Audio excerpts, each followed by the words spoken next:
السلام عليكم ورحمة الله وبركاته. عسلية صباحك فل وورد مساءك. معاك حوكو السيداوي بشرح كتب بالتفصيل اللي مش ممل، وشرحنا قبل كده كتاب العادات الذرية الغني عن التعريف، فلو ما شفتوش انت فايتك كتير، هسيب لك الرابط تحت. ومكملين النهارده في كتاب الخروج عن النص للدكتور الجامعي والطبيب النفسي محمد طه، واتكلمنا قبل كده عن 3 مواضيع مهمة في الكتاب، ولو ما شفتهمش هسيب لك الرابط اخر الفيديو. النهارده هنتكلم عن سلوك خطير عليك وعلى اللي حواليك، ممكن تكون بتمارسه وانت ما تعرفوش، وليه خطر كبير عليك وعلى اللي حواليك. طبعا الكاتب ما اتكلمش باستفاضة في الموضوع ده، ذكر الموضوع سطحي بس انا دورت في الموضوع ولقيته مهم، وهسيب لك المصادر تحت طبعا مع شوية خبرات وتجارب من اللي انا مريت بيهم. والمصدر اللي انا بحب اتابعه وانصحك تتابعه الاستاذة امال عطية، من اكتر الناس اللي بحب اسمع كلامهم. وقبل ما نبدا ما تنساش تصلي على النبي، وما تنساش سورة الكهف نور بين الجمعتين، حلقة جديدة مهمة، تابع معايا. في حياتنا وفي تعاملاتنا مع الناس بيكون لينا سلوكيات خطر ما بنكونش واخدين بالنا منها، وبيكون ليها تأثير سلبي كبير علينا وعلى الناس اللي بنتعامل معاهم، ايا كانت العلاقة بيننا وبينهم، صاحبك، مراتك، اخوك، مديرك. هسألك 5 أسئلة وانت ترد على كل واحد فيهم بده انت ولا لا، ولا ده مش انت اصلا، وقيم نفسك كل سؤال من 1 ل5. 1 مش انت، و5 معناها ان هو ده انت. والسؤال الاول، هل مهم بالنسبة لك ان الشخص اللي اذاك يعترف ان انت تعرضت للظلم؟ والسؤال الثاني، هل انت شايف ان انت بس اللي عندك ضمير واخلاق في علاقاتك مع الناس؟ والسؤال الثالث، لما اللي حواليك يحسوا بالاذى بسبب افعالك، هل مهم جدا بالنسبه لك انك توضح لهم ان انت اللي صح وهم اللي غلط؟ والسؤال الرابع، بتفضل تفكر كتير في الظلم اللي حصل لك من الناس وما بتعرفش توقف دماغك عن التفكير فيه؟ دول اختبار عمله عالم النفس الامريكي سكوت باري كوفمان، وبيقول ان انت لو جبت درجه عاليه 4 أو 5 في كل سؤال من دول، فانت ممكن يكون عندك ميل لانك تعيش دور الضحيه. والقصد هنا مش انك تبقى ضحيه، لان في فرق كبير جدا بين الضحيه وبين انك تعيش دور الضحيه. الضحيه ده كلنا كنا ضحايا في يوم من الايام، كلنا تعرضنا للظلم او للاضطهاد او التنمر باي شكل من الاشكال، كنا ضحايا. لكن النقطه الفاصله بين الضحيه واللي عايش دور الضحيه هي ان اللي عايش دور الضحيه ده لو حصل له موقف بيفضل عايش فيه، بيفضل مكمل معاه، وبيبقى جزء من شخصيته. يعني في فرق بين واحد مثلا اتظلم في مره وزعل شويه وبعدين كمل حياته عادي، وواحد تاني اتظلم وفضل كل شويه يصيح ويقعد يقول انا مظلوم وانا وكل ما يشوف حد يقعد يشتكي له، وبقى شايف نفسه ان هو مظلوم وبس. واللي عايش دور الضحيه ده ممكن يكون بسبب 3 حاجات. اول حاجه عشان يستفيد منه ازاي يستفيد يعني وهو ضحيه؟ يستفيد، اقول لك انا يستفيد ازاي. يعني مثلا انت واصحابك كنتوا في حجز كوره، فواحد منكم وقع جامد واتعور، فتلاقيه بيقول لك شيلني وطلعني بره، فانت اكيد مش هتقول له ليه وانت اتشلتي؟ فهتشيله فعلا وتطلعه بره عشان الراجل وقع ومتعور، واحتمال كمان ما تدفعوش معاكم في الحجز، وممكن ساعتها يشتم واحد مع انه ملوش ذنب في اللي حصل. الله، وانا مالي يا لمبي؟ وساعتها لو احتاج حاجه هتعملها له وتراعي الموقف اللي هو فيه. فكل دي مزايا بيستفيد منها، فبيفضل مكمل في دور الضحيه عشان المزايا دي.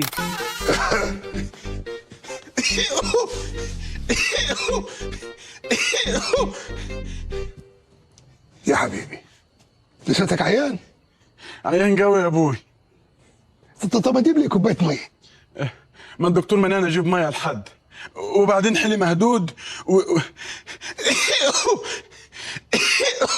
اه اه او ممكن عشان يخطف الاضواء والكل يتكلم عنه، او عشان الناس تهتم بيه اكتر وتطبطب عليه، او ممكن بسبب السذاجه والعطاء الزياده اللي في غير محله، ان ادي كتير للناس اللي ما بتستاهلش ومستني منهم وفي الاخر ما بلاقيش، فكل الناس بتبقى وحشه وما تستاهلش. او ممكن يكون بسبب الخذلان المتكرر من القريبين مني زي صاحبي، اخويا، اختي، ممكن ساعات في بعض الحالات ابويا او امي. وفي دور الضحيه ده بتبقى شايف الناس كلها غلط وانت بس اللي صح، وكلهم مجرمين وانت بس اللي بريء ولازم تدافع عن حقك، والناس دايما هي المسؤوله عن معرفة نفسها ولازم تخلي بالها من تصرفاتها. اما انت فلا، انت اللي خدت كل الخير والطيبة، ومقتنع دايما ان انت على حق. يا امير يا ابن الامر. ونيجي بقى لخطورة السلوك ده. اولا الشعور بالتفوق الاخلاقي، فلما الشخص ده يبدأ يعيش دور الضحية بعد الموقف اللي حصل له ايا كان هو ايه، بيبقى عاوز يلملم اللي باقي من احترامه لنفسه ويشوف نفسه بطريقة ايجابية، فيبدأ يشوف نفسه ان هو احسن حد واطيب حد والناس كلها اشرار. ولو الموقف ده مثلا حصل له في جوازة، فتلاقي يقول لك ما الستات كلها كده. وثانيا بقى قدرته على التعاطف مع الناس بتقل، وده بسبب انه بيشوف نفسه اكتر واحد مظلوم ومفيش حد اتظلم قده، فتيجي تحكي له همك مثلا او تقول له حاجه مضايقاك فما يحسش بيك خالص ولا يقول لك حتى معلش، وتلاقيه بيرد عليك بهمه ومشاكله.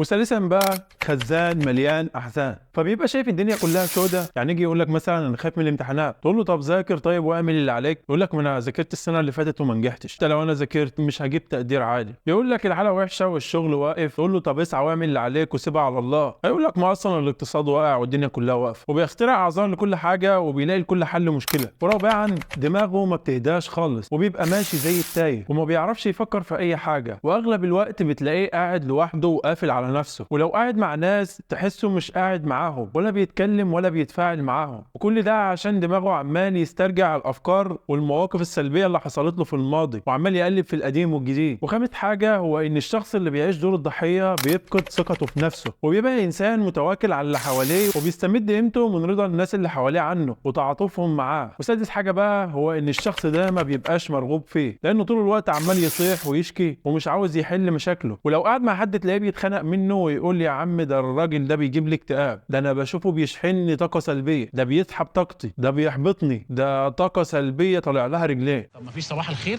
وهيجي منين الخير؟ أو صباح زي كل صباح يصير ويخلص، ولا إيه يا سعيد؟ ايه ده ما شاء الله، ابنك ده عم ضياء عندك كام سنة يا حبيبي؟ بطلت أعد من زمان أوي يا هم. هتفرق في إيه؟ حبيبي ليه الهم ده؟ أنت لسه صغير. يمكن من بره صغير بس من جوه الأيام شيبتني. يلا يا بابا كله رايح. كله رايح، كله رايح. ده إيه الهم ده؟ ده إيه النكد ده؟ وبعد ما عرفنا كل المخاطر دي، طب ايه الحل؟ اقول لك عسليه. مبدئيا كده لو حصل لك مشكله اعرف ان دي مش نهايه العالم. انا متفاهم ان كل واحد مشكلته بالنسبه له كبيره جدا ومش ليها حل، بس اكيد مش نهايه العالم. ما انت ياما عدى عليك مشاكل وكنت بتقول انها نهايه العالم، وعدت عادي وما كانش نهايه العالم ولا حاجه. فكل حاجه بتعدي، بس انت اللي بتقرر تقف وتندب حظك وتعيط. وبالمناسبه ده مش هيحل حاجه خالص، ولا تعترف انك وقعت بس تدي لنفسك فرصه تفوق فيها، بس على شرط الفرصه دي ما تطولش معاك. احزن عشان وقعتك، بس ما تطولش في حزنك، وده عشان تعرف تسترجع قواك وتعرف تقف تاني. وبعديها تعرف انت وقعت ليه، وتدور على اخطائك اللي انت عملتها عشان ما تغلطش نفس الغلطة وتقع نفس الوقعة تاني. زي مثلا انت لو ماشي في طريق وكان في حفرة انت ما خدتش بالك منها رحت واقع فيها، هل لو انت قعدت تصيح من هنا للصبح وتعيط وتندب حظك وتقول انا وقعت، انا اتعورت وانا وما دورتش على حل، هل انت كده هتطلع من الحفرة؟ لا اكيد. ولا انك تشوف وتعرف لا ده انا وقعت هنا عشان انا كنت ماسك التليفون وما خدتش بالي من الطريق ووقعت في الحفرة، فالمرة الجاية مش همسك التليفون. فانت هنا وقعت بس قمت تاني وتعلمت من غلطك. انت عشان تتقدم في حياتك عامة لازم أن تتحرك، ما ينفعش تتحرك وانت قاعد مكانك. ولو وقعت في مشكلة ملهاش حل فعلا بعد ما دورت وسألت أهل الذكر في الموضوع، ارضى بقضاء الله واعرف الحكمة من ورا كده إيه. ولو ربنا ما بينلكش الحكمة فاحتسب الأجر عند ربنا. فالرسول عليه الصلاة والسلام قال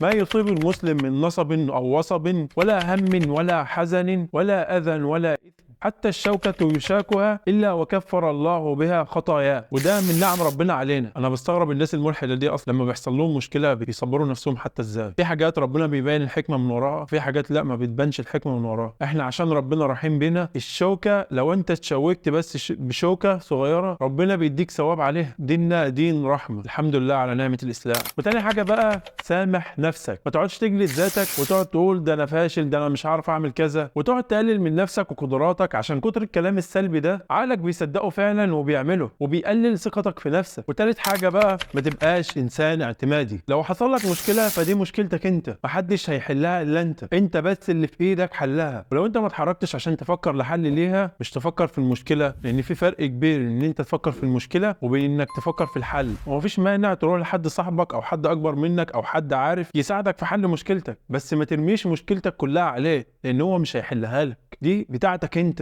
ولو حد ساعدك فمش هيفضل جنبك طول الوقت، فانت اتعلم تعتمد على نفسك، محدش هيعيش لك، دي حياتك انت اللي هتعيشها. ورابع حاجة بطل كل ما يحصل لك مشكلة ترجع كل المشاكل اللي حصلت لك من ايام كيس الكلبزة بربع جنيه، وفكك بقى من شغل كتاب حياتي يا عين ده. وخامس حاجة اعرف مين يستاهل ومين ما يستاهلش، واقفل حلبية العطاء دي شوية، وحط حدود بينك وبين اي حد في علاقتك معاه ايا كان هو مين. لازم يكون في حدود بينك وبينه، ما تخليش حد يعدي حدوده معاك عشان ما ترجعش تقول التقدير خسرنا كتير. وسادس حاجة هي انك تشجع نفسك على اي انجاز بسيط جدا في اتجاه التحسن، حتى لو ده كان مثلا انك النهارده ما اشتكيتش من حاجة، وانت في الطبيعي بتشتكي من كل حاجة وكل شوية تقعد تشتكي، فده بالنسبة لك انجاز تشجع نفسك عليه. او حتى اتفائلت بالخير النهارده، هي حاجات بسيطة بالنسبة للناس العادية بس بالنسبة لك ده في حد ذاته انجاز. طب اعمل ايه لو انا مضطر اتعامل مع حد عايش في دور الضحية عشان ما يستهلكنيش نفسيا؟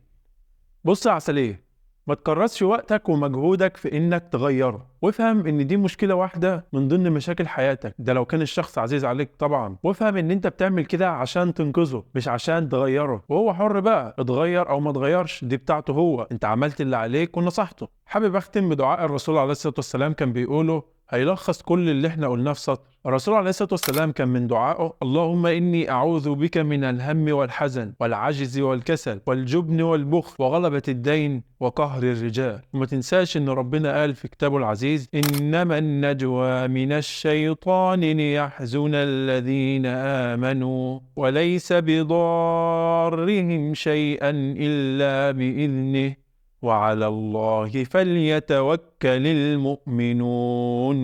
وبس، وهنا نكون وصلنا لنهاية الحلقة. فلو عجبك الفيديو ما تنساش اللايك والتمرين، اشترك في القناة وتفعل زرار الجرس عشان يوصلك كل جديد. سبحانك اللهم وبحمدك، أشهد أن لا إله إلا أنت، أستغفرك وأتوب إليك.